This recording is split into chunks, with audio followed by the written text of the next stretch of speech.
नमस्कार और आपका स्वागत है टुडेज वर्ल्ड में। आज हम चर्चा करेंगे संयुक्त राष्ट्र महासभा के सत्र के बारे में, जहां इजराइल के प्रधानमंत्री बेंजामिन नेतन्याहू के भाषण के दौरान एक अप्रत्याशित मोड़ आया।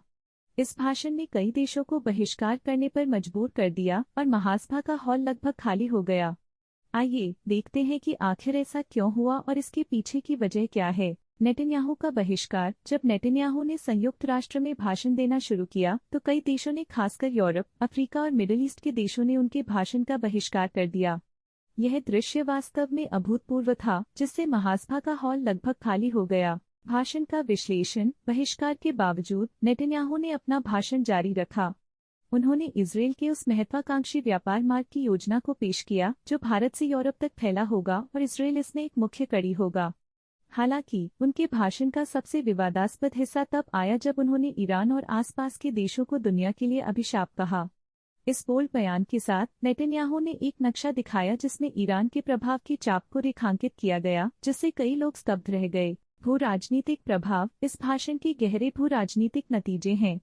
नेतन्याहू के शब्द साफ करते हैं कि इजराइल सैन्य कार्रवाई करने के लिए तैयार है, खासकर हिजबुल्लाह और हमास के खिलाफ। इजराइल के टैंक पहले से ही लेबनान की सीमा पर तैनात हैं और ऐसा लगता है कि इजराइल एक बड़े हमले की तैयारी कर रहा है। लेकिन इसका एक बड़ा मानवीय संकट खड़ा हो सकता है, जैसा कि हमने गाजा में पहले ही देखा है। वैश्विक प्रतिक्रियाएं। जहां कई देशों ने नेतन्याहू के तीखे भाषण की निंदा की, वहीं भारत, अमेरिका और कुछ अन्य देशों ने इस बहिष्कार में भाग नहीं लिया। इजराइल और लेबनान, ईरान व अन्य देशों के बीच बढ़ते तनाव इस बात का संकेत है कि मध्य पूर्व में बड़े भू राजनीतिक घटनाक्रम हो रहे हैं, जो आने वाले वर्षों में पूरे विश्व पर प्रभाव डालेंगे। अंतिम विचार। जैसे जैसे ये घटनाक्रम आगे बढ़ेंगे, मध्य पूर्व वैश्विक तनाव का एक केंद्र बिंदु बना रहेगा। इन निर्णयों का प्रभाव आने वाले दशकों तक गूंजेगा। आप क्या सोचते हैं? क्या ये कार्यवाही आने वाले समय में क्षेत्रीय संबंधों को प्रभावित करेगी? अपने विचार कमेंट्स में जरूर साझा करें।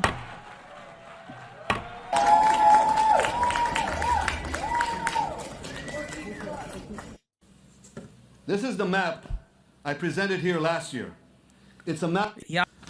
It shows Israel and its Arab partners forming a land bridge connecting Asia and Europe between the Indian Ocean and the Mediterranean Sea.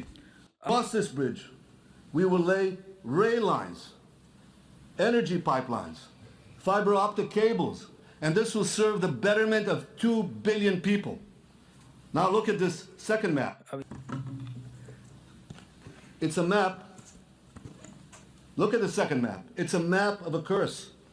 It's a map of an arc of terror that Iran has created and imposed from the Indian Ocean to the Mediterranean.